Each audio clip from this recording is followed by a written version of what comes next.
Welcome everyone to another broadcast of the Judge Hubert Radio Hour on the Artist First Radio Network. All past broadcasts are podcasts. Find them at artistfirst.com. And now your host, judge and author, the Honorable Judge Hubert. Thank you, Scott. Good evening, everyone. We want to welcome you to another edition of the Judge Hubert Radio Hour. Certainly it is my pleasure and privilege to be able to share with you for the next hour. And of course, we're recording this live, of course, but putting it out for a follow-up review on this 6th day of December 2023, the last month of the year 2023. Boy, it didn't seem like it took long to get here. I can remember we were seemingly just starting out in January just a couple months ago. And then, of course, we were at Memorial Day and 4th of July and Labor Day. And now we are rapidly coming upon the end of football season. And so the year is wrapping up. But it is always, as we get ready to reflect upon that year, it is always good to just kind of take a moment and, as we say, go down memory lane, thinking about what this month and what this year has been like. And I'm excited to have the guest that's going to be with me here tonight. I'm going to introduce him to you in just a few moments. But when I think about December, and I have to reflect on that because it's sort of the closeout. It is the closeout of the year.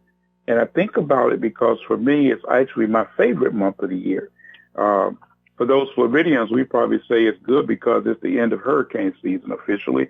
And so hopefully the weather is going to calm down and we'll get back to what they refer to as the Chamber of Commerce weather. It's also, however, for me personally, a month of my birthday is in this month. We have my son's birthday, a niece's birthday. I've got about 5 family members who have birthdays during the month of December.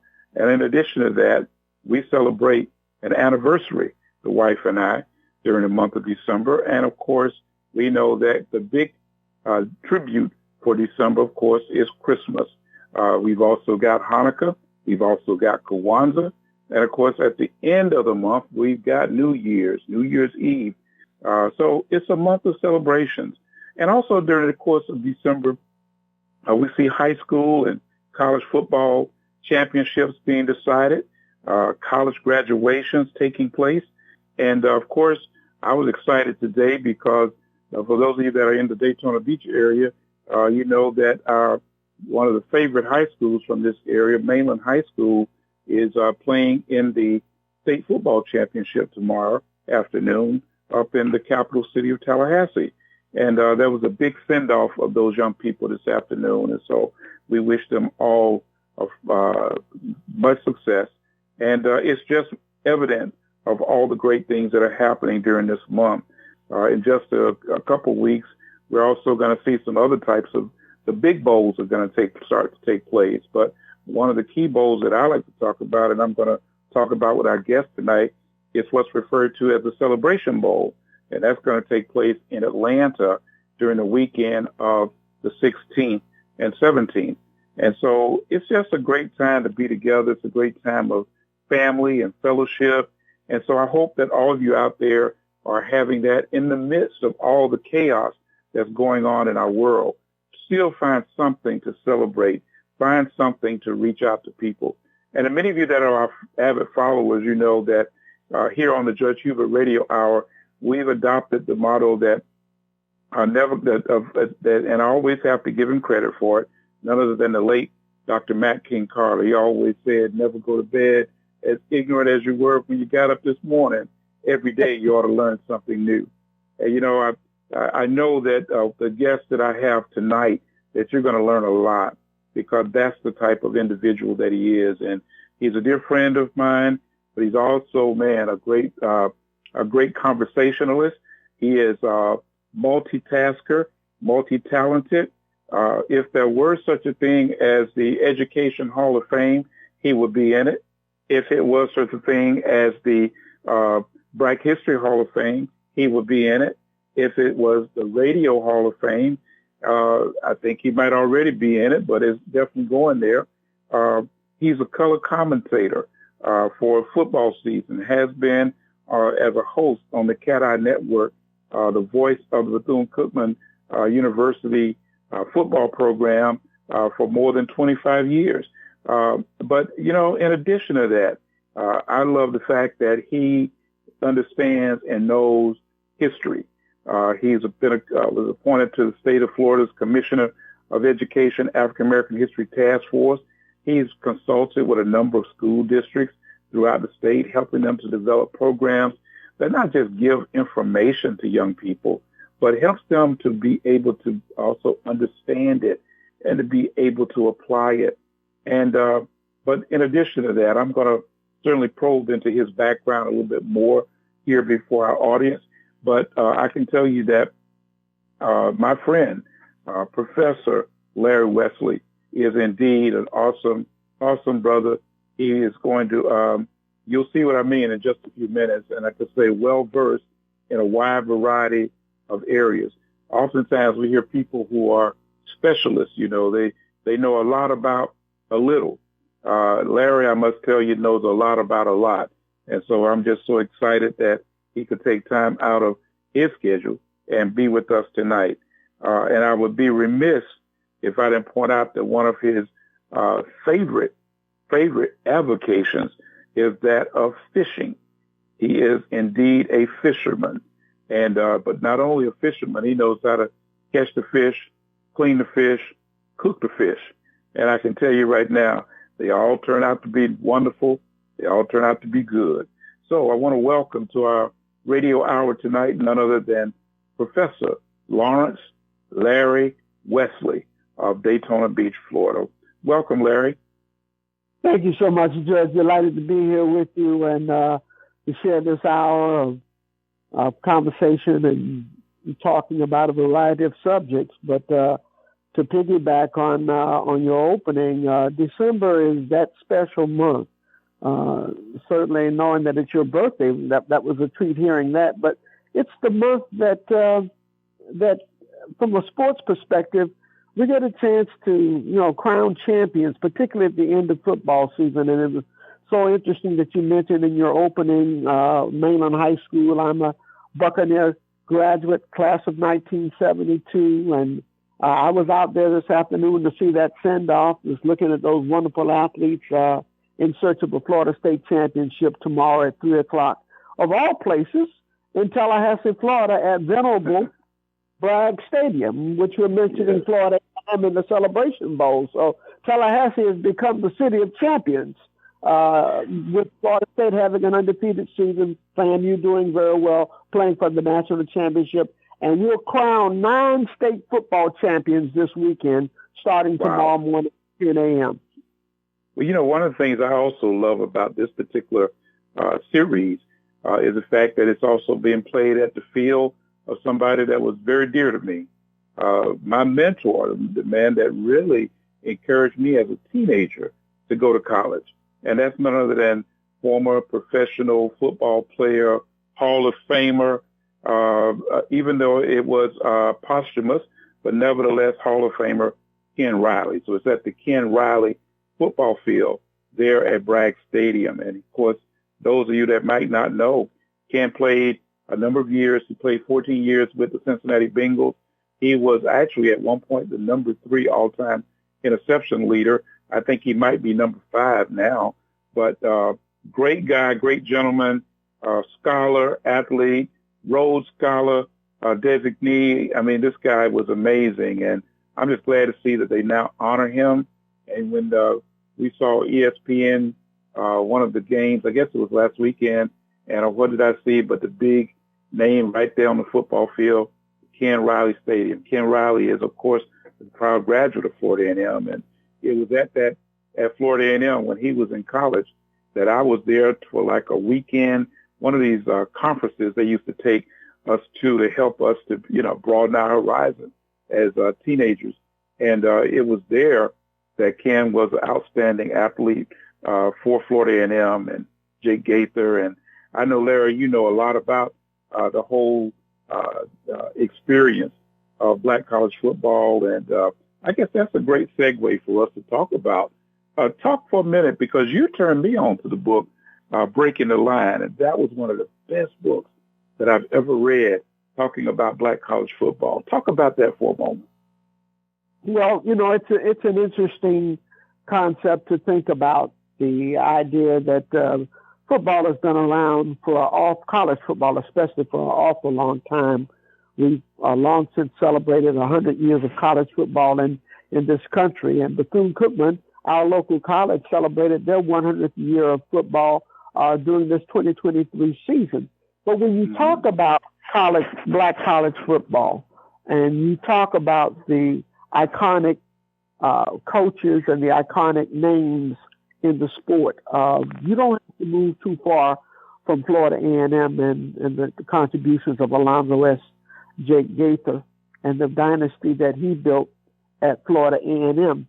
And so it was so wonderful when that book that you're speaking of, that I turned you on, the Breaking the Color Line, finally came out. They began to talk about some of the contributions of people who had remained nameless for so long, and they were getting their moment, and that book became a bestseller, for its accomplishments of what it highlighted. And it talked a great deal about Jake Gaither.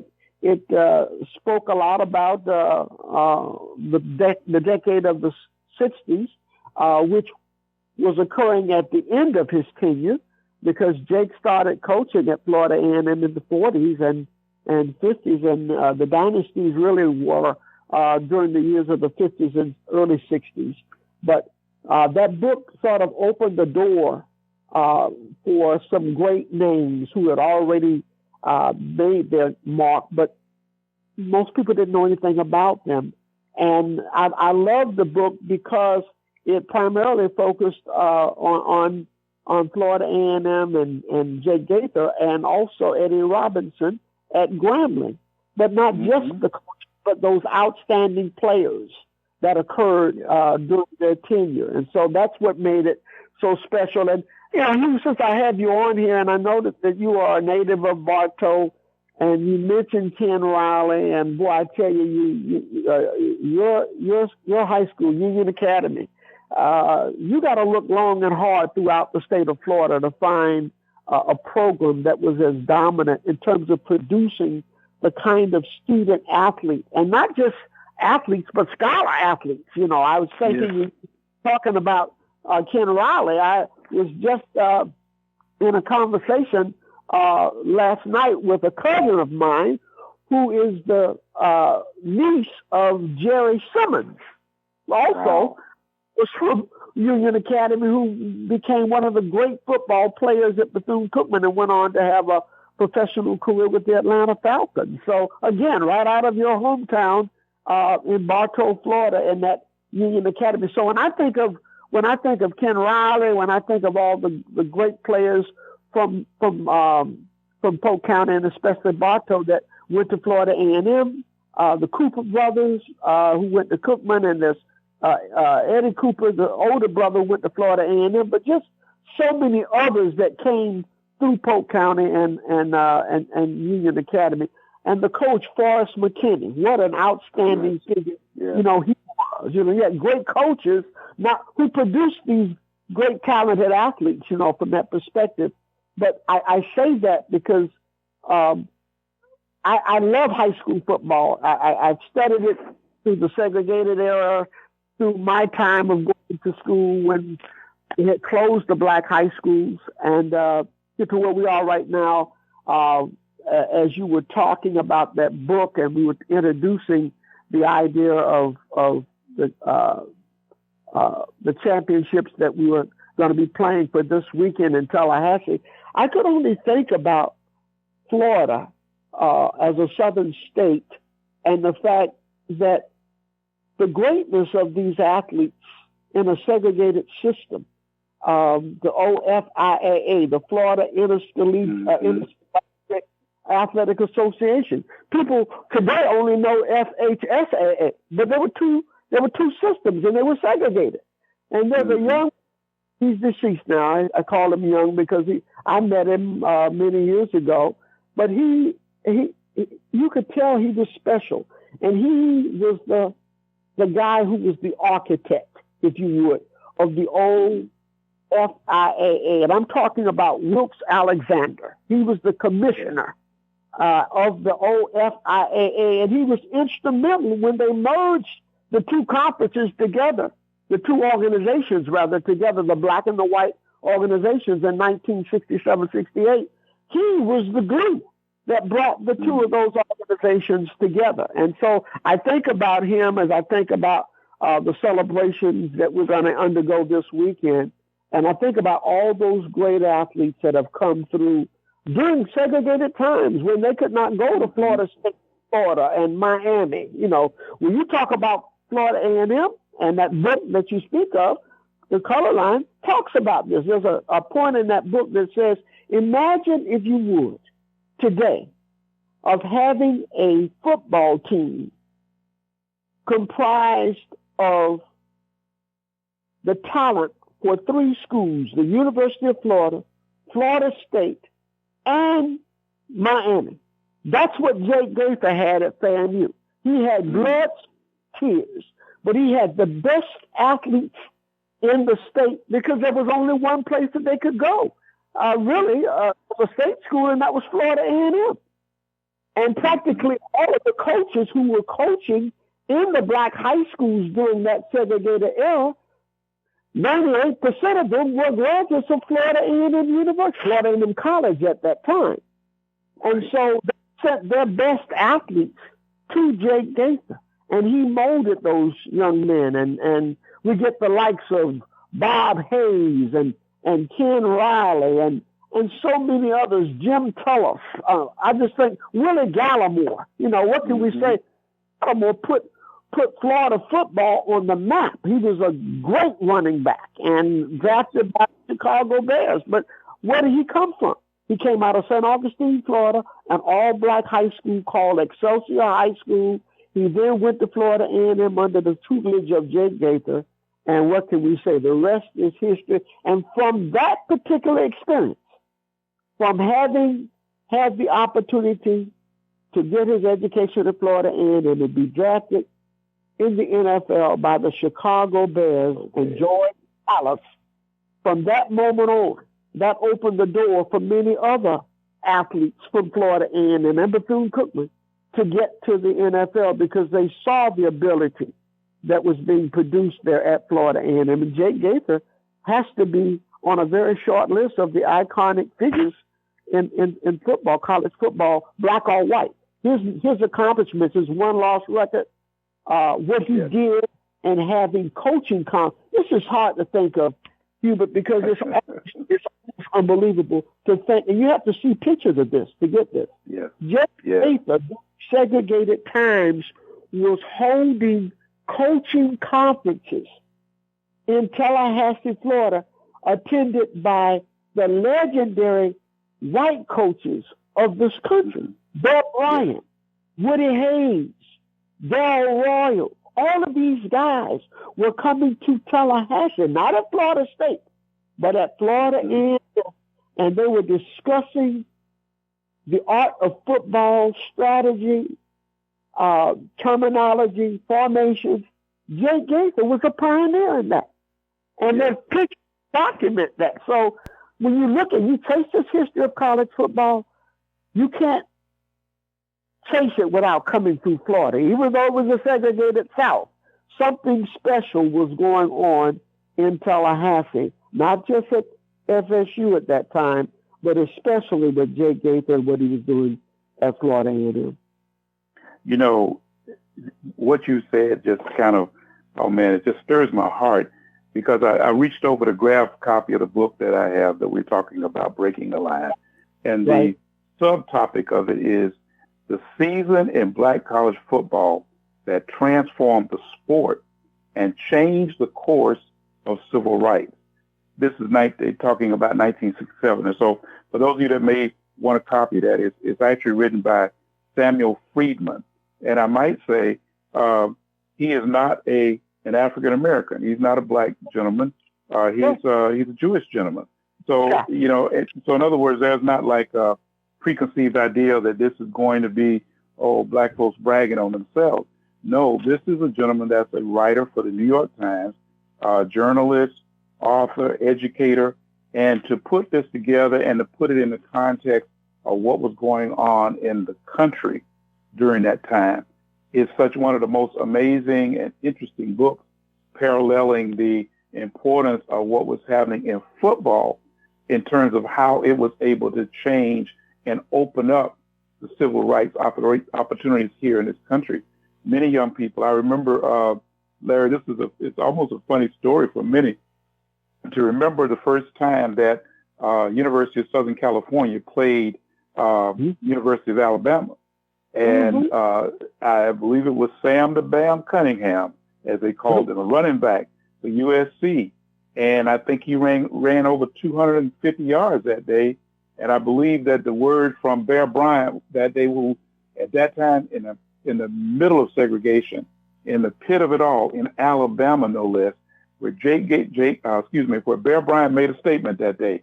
Do you remember what that statement was?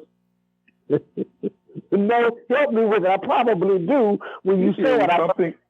It was something to the effect that after Sam ran up and down for over 250 yards that day, he said, I got to get me some of them guys. And he was talking about black guys. And of course, thereafter, we know that many of these majority white, predominantly white institutions, particularly the athletic programs, began to open up. They began to change. They started recruiting black athletes.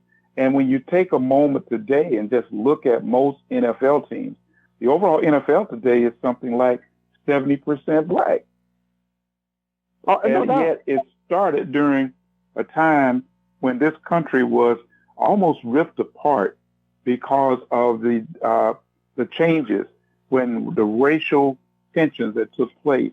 But yet a sport such as football, athletics, people beginning to recognize that black folks in this country were athletes, and were not just athletes, but they were great athletes. And beyond athletics, this began to open up other areas in the overall country to help us to get to where we are today. And it has really made a major difference in race relations. When you mentioned that particular game, for your listeners, if you want to ever Google the information about the game, there's an article. If you would Google, you can Google it nationally, or you can Google Orlando Sentinel. It's called "The Day They Drove Old Dixie Down." What happened was the head coach of Southern Cal, John McKay, had purposely contacted Bear Bryant in the summer before the football season. Well, actually, summer before, a year before. He said, I need to schedule a home and home. He had Bear Bryant fly out to Southern Cal, and they met for lunch. And he said, I need to schedule Bear said, I need you to play me a home and home schedule. He said, you come to me first in Birmingham, and I'll come to you the following year. And McKay agreed to do that.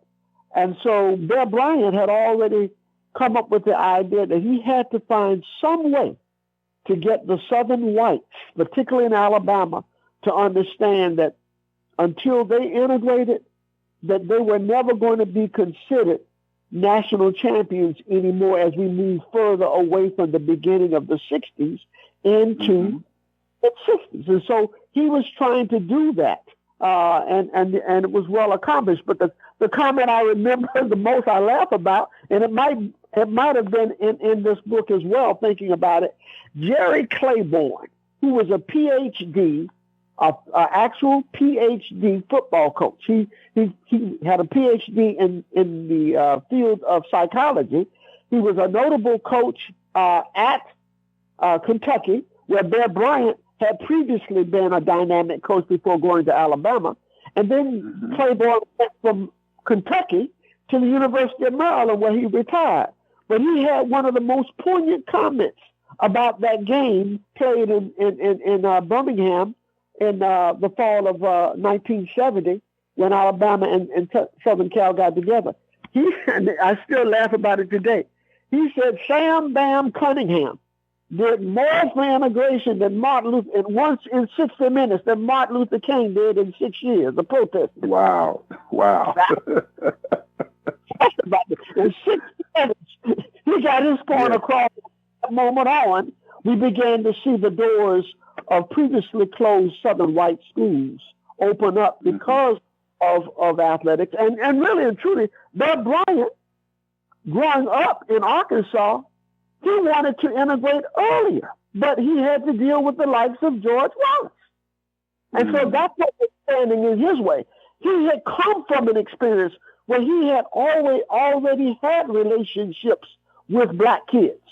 But he realized the political climate in Alabama was such that as long as Alabama thought that they could just win with white players, there was no way that they were going to integrate. Well, that soon changed once Sam Cunningham and an all-black backfield, including a black quarterback, Jimmy Ray, quarterback in Southern Carolina, and the dominance that they showed that day in Alabama. And you know, a lot of times I've always heard historians. I can remember a professor telling me a long time ago.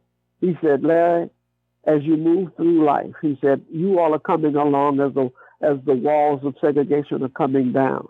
He said, they may probably be fully open by the time you finish school. He said, but remember this, you always want to be on the right side of history.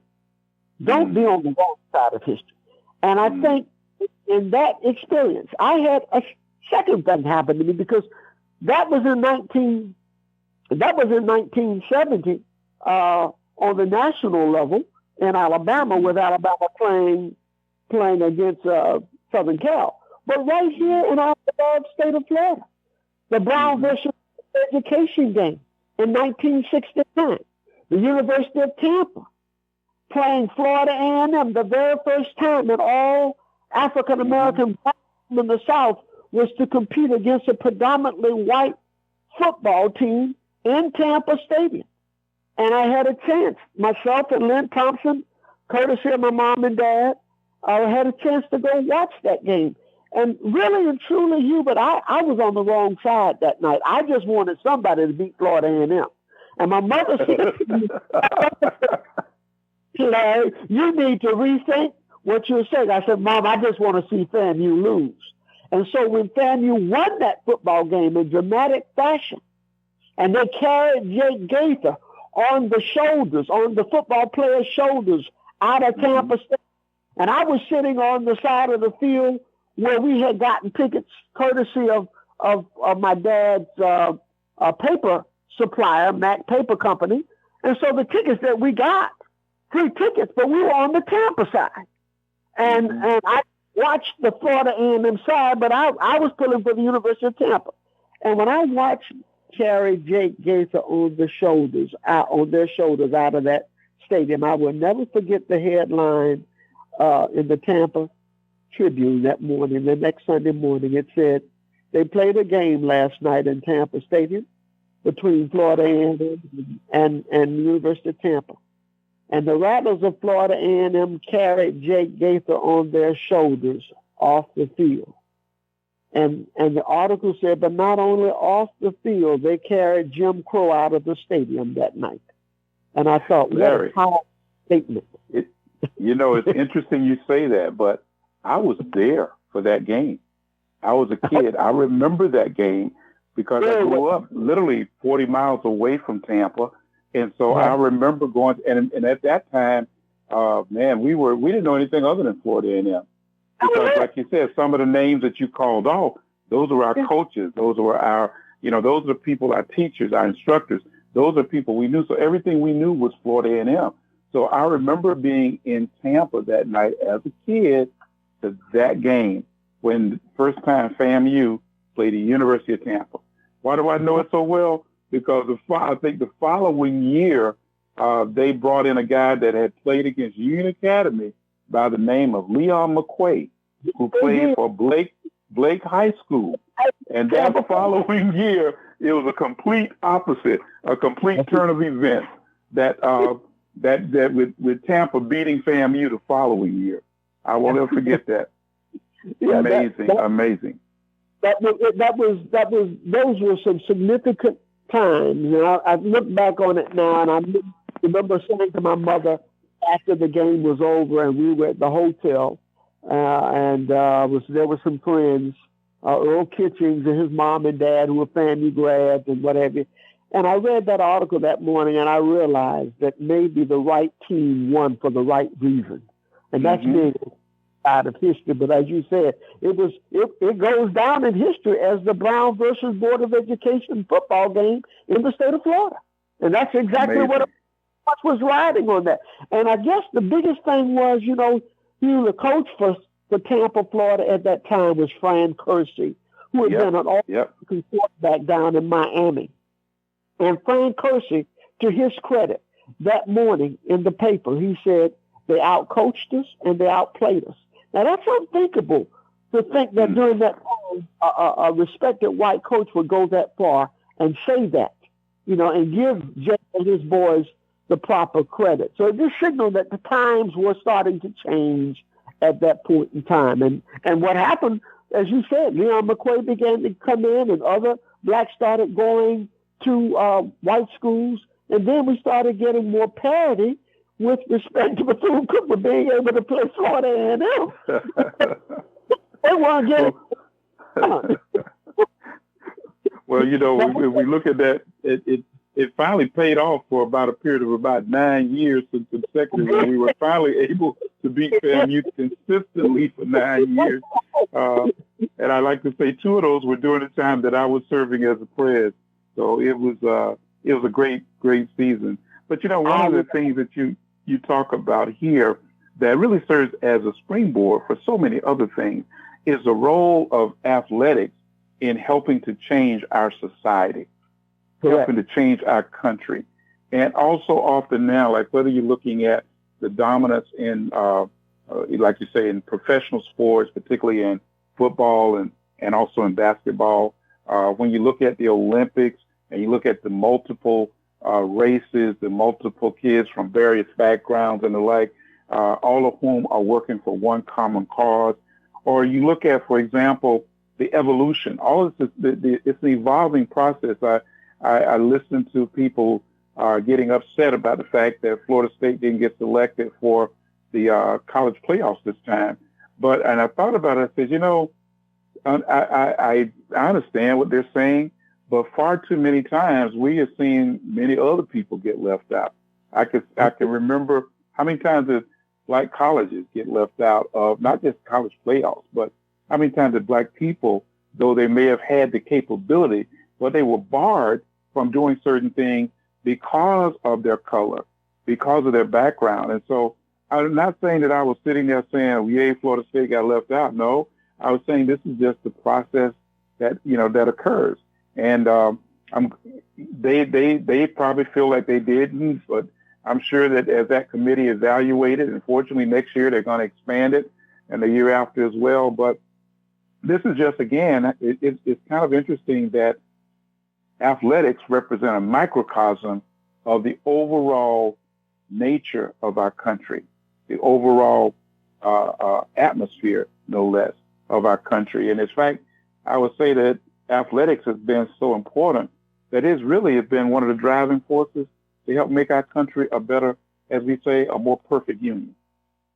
Oh, no question about it. I mean, even right now, we're at the end of the football season, 2023 season, with the exception of the bowl games. And so just yesterday, the collegiate transfer portal opened up, allowing kids December 4th declare whether they're going to get in the transfer portal and change schools.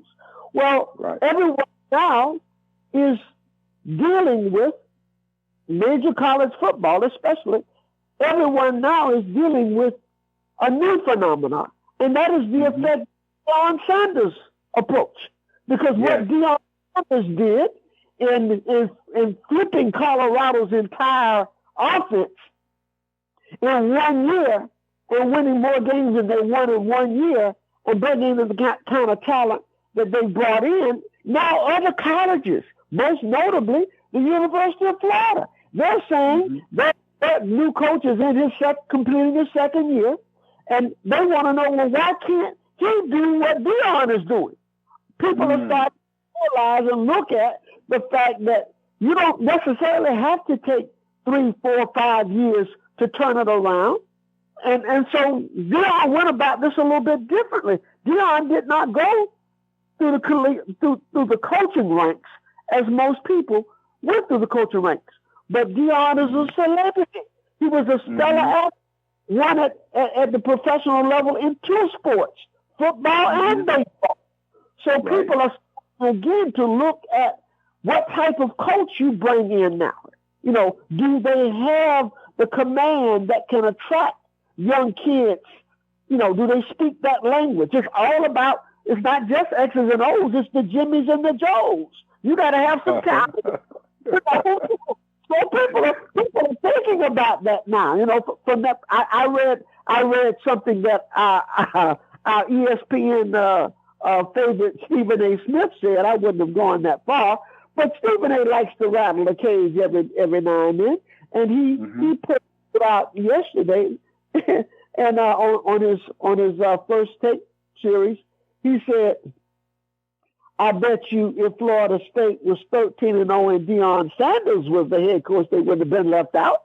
I said, oh, don't go there, please, you know, but just thought, you know, from that standpoint. So it's going to be interesting because we will start our signing day for these high school kids. The early signing period is in the month of December, and the old traditional date is February. I'm interested in watching out to see how many of these big-time athletes end up decommitting and going to Colorado and playing for Deion Sanders. Because you can believe Deion's going to get his share of athletes. And, you know, one of the things interesting, he has added, as his defensive line coach, he's added Warren Sapp, who himself, of course, had made history at University of Miami and then later, of course, at Tampa Bay, and is a NFL legend. And so he's going to attract, because why? I remember Deion saying near the beginning of the season that he realized he had about 7 or 8 spots that he really needed to strengthen. And he was talking about his offensive and defensive lines. So expecting to see some bulked up, bigger guys coming out there to Colorado, and they'll put those guys on whatever training regimens they need. But that was one of the weaknesses of his team, was his offensive line's inability to protect his quarterback, who is also his son. And so I expect to see that, and the transfer portal is a great method for them to bulk that up. There's another area I want to ask you about. Oh, go ahead and comment on that for a moment. I was also going to say, along those same lines before we transition, the fact that Deion took a non-traditional approach and a direction to become a head coach at a Power 5 institution, I think you're going to see a lot more former athletes who have not necessarily been coaches, but who played the game at a higher level, get opportunities to be head coaches, and not the old traditional way. And I'm not just talking about African-American coaches. I'm just talking about former great athletes in general who can come in now and not go the old traditional way of being an assistant coach or a coordinator before you got to the head coaching chair. If you indeed have that kind of pedigree, both as a player and a student of the game, maybe you can become a head coach without going traditional routes to be there. And that's the Deion factor again. There you go. And bringing in those defensive coordinators, offensive coordinators, all the other particular position coaches, and that would then, of course, carry out, you know, it's like the head coach that you described is the one that attracts the players, and then you give them over to your guys to prepare them and to help, you know, put together their training regimen, and, of course, thereafter putting together the game plan. So you got an interesting point there. You know, really, the great coaches back in the day, back in the day of segregation, whether they were white coaches or black coaches, that's essentially what they did. But Gaither was a great coach, but he had great assistants. Jake did the recruiting, He put his system in, but he let his coaches coach. They didn't get involved with all the day-to-day X's and O's. Right. He hired good people. Many of those people were former athletes who played for him. The same thing with Eddie Robinson. The same thing with many of the great white college coaches of the day. You look at Bear Bryant's staff, a lot of those guys who coached for Bear Bryant, they were former athletes of his. They knew his system. Bear brought him in, but he had an expectation of what he expected those players to become, and he held his coaches accountable. So it's a perfect model, that you could build a program that way, having that iconic personality. That today's kids gravitate to things a lot differently than our generation, Hugh, and you know that. So if you like a Deion or whoever it is who has that flair about them, etc. Here I am talking to you, and I'm looking to the left of me, and what do I see sitting to the left of me as I'm talking about that? Here's a box that came in the mail 2 days ago, and guess what's inside the box? I got a pair of Deion Sanders prime time shades, okay? Because I'm not okay. But I saw those shades. I said, I got to have me a pair of those. They look real good. So yeah, they say that his impact in the city and the state of Colorado was in excess of $80 million, and that was the early part of the season. No question. Early part of the season. But what your comment raises another question for me, and that is the type of young athletes that we have today. The evolution of this whole athletic syndrome now is that these young people no longer want to just the coaches get paid significantly. Some of the assistant coaches are also making. We talk about a head coach making millions of dollars, but many of these assistant coaches at Power 5 schools are making millions of dollars. And of course, a big part of that is because of TV contracts. But now we have a new phenomenon that has emerged, and the impact that that's having upon these choices that these young people make of where to go to school, none other than the NIL, name, image, and likeness. Exactly. Talk about that for a moment. Yeah. Well, for years, the argument has been going on for years. Should college players get paid? And for years, trade-off was supposedly, no, because they shouldn't get any payment because they're getting a free education. That was the NCAA stance. And finally, court debate and challenges that had gone on for a number of years, a court case was won by some former players regarding name, image, and likeness. If you're going to use my name, image, and likeness, I should get paid for that. And so once that passed and the NIL came out as law, as legal, it has changed the entire dynamics. In fact, if you don't have a solid NIL today, you're not going to get good players. Because these kids right now, I read an article today, everyone is asking, where is Arch Manning, the nephew of Peyton Manning, the grandson of Archie Manning, the great quarterback of University of Michigan and the New Orleans Saints? Where is he going to go? Presently, he's at Texas. He's a freshman at Texas. He's got a tremendous NIL. But the incumbent quarterback at Texas is not coming out this year. He's going to stay for another year. So now Arch Manning and his family are looking at where they're going to transfer to. I just looked at the odds today. The three leading schools are Ohio State, USC, and the University of Mississippi with Lane Kiffin. Now, their salary, the projected NIL for Arch Manning, it was already at over $1.5 million at Texas. They're saying it's going to approach $2 to $2.5 million to get Arch Manning. And let's talk. Break that down for us for a moment for our listeners, so that they'll better understand what does this NIL. I know we gave the label, name, image, likeness, but talk about the detail. What does that really mean? How does that transfer into dollars and cents into the pockets or bank accounts of these athletes? Well, basically, what the NIL is, some coaches say you're paying the kids. No, what you're doing you're going with your collective. Your collective is what the school raises for their NIL. You're going to various components in your community or your alumni or your boosters to get people to put into your collective, which is the pot of money that players are earning money out of. Now, the money is not straight money. The name, image, and likeness, NIL, means that you got an athlete, and maybe you have a company or a business in your community or that wants to use this kid to market their product. Doesn't have to be in your city. If it's a big-time athlete, they can be in some other city, and the company that you might want them working with as a spokesperson might be somewhere else in another major city. But the agreement for what that contract is going to look like for you to get this young man to be the spokesperson or to do promos for you, etc. I'll give you an example. The University of Utah came up with a unique concept that has everybody spinning their head now.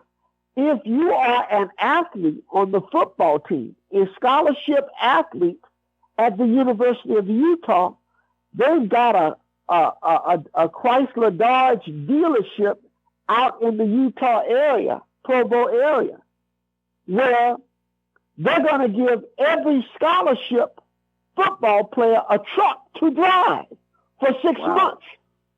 Advertise their business. What better way than to see all these trucks going around in the community with these athletes doing promos and commercials, but driving these vehicles? They're not giving them to them. They're leasing them. You know, the collective is leasing them or being given those for the kids to have for 6 months. Well, automatically when that came out, a number of kids nationally started looking at Utah. I can have a truck for 6 months and not have to pay, whether I play or whether I'm just on the roster as a scholarship player. So there are a lot of incentives that the collectives are coming up with to raise money to bring these kids into the programs and use their image and likeness to promote whatever company it might be, and those kids actually get remuneration from that. So it's a unique thing. Now, a lot of schools that had previously been winning, like Alabama and Nick Saban, he doesn't like it because he thinks it's really bad. But Nick has made his money, and that's really what has happened. That's what has happened to Alabama in terms of the parity now with Georgia and other schools, because now Texas A&M with Jimbo Fisher, Saban said he went out and bought a whole team. And so if that's legal now in terms of the collective, and here's the key thing. The collective is not run by the college. It is run by the boosters or a separate entity of the collective, which is not governed by the college. So it's not like the school giving these kids money. And so the bigger the collective now, these kids are now, I read an article 2 days ago, even on visits now, to get a top-notch 5-star kid to come to visit your school. Some of these kids now are asking anywhere from $3,000 to $5,000 for a visit to your school through the collective. Now, while you visit there, you make commercials for a different company, not for the school, but for some company that's funding your collective. But they're no longer just taking these visits for free. They're getting paid on the visits. So that's amazing. But I remember also one of the biggest ones that I've heard about was not only for a male athlete, but was for a female athlete, as none other than Angel Reese out of LSU. Yeah. And those of you that may know her, she was really the MVP of the NCAA Women's Basketball Championship last spring. And I saw that one of the things that she received as part of her NIL deal was a 550 Mercedes that she can drive throughout the time of her senior year at the school. And then she began to get other things, and her total NIL deal was, I believe, exceeding almost $2 million. It was at $2 million, 2.1 Wow. in fact. Yeah, 2.1 million. Wow. And it's all legal. And come on, Hubert, when you think about the idea, I never will forget the whole deal for me going to college was, and I wasn't going to go to Bethune-Cookman. I was headed off to another school, and so I was looking at either Tennessee State or Southern. Those were my two other choices. FAMU was a distant third, simply because of my dad and my family's relationship with Florida A&M, but they were never really in my thinking. But I wasn't going to consider Bethune. And then President Moore called me up to the college. I will never forget. I tell this story all the time. He called me up to call the printing shop and asked my dad to send me up to the college. And I went in and talked with him in his office, and he said, "Little Larry," he said, "You can't. You're one of our children. You got to stay here. You and David and Shuby, you all ours. Tom, you always the parade, little kids. You all were future BCers. You can't leave and go." He said, "Now here's what we're going to do. We know you're too small to play football or basketball. You love sports. So we're going to make you the statistician, and we're going to let you go to all the games and cover everything." And I was listening to him talking, but something changed when he said, "And we're going to see that you get a car." When I heard car, I was like, "What?" He said, "What we're going to make arrangements so that your mother and father can get you a car." He said to me, he said, "I have a trustee in St. Petersburg, Florida, an elderly couple who bought a car for their daughter, and she doesn't want the car. So we're going to make sure we get that car. Your mom and dad are going to be able to get that car at a special rate for you." So when I went back to the pit stop, and my dad said, "What did President Moore say?" I said, "Well, he said a lot of things, but he said, I'm going to get a car. He's going to have a talk with you. Your mom." And so sure enough, because the rule for me was, my mom and dad said, you would not get a car your freshman year, whether you went away for school or whether you were to stay here. So that was a good deal. When President Moore came and said what he said, that changed the whole night. I guess you know that I had a car my freshman year, courtesy of President Moore's contacts, and mom and dad were able to get. So maybe that was my tightness. So this is really just what we will have to call a modern day version of people being able to network and to put something together.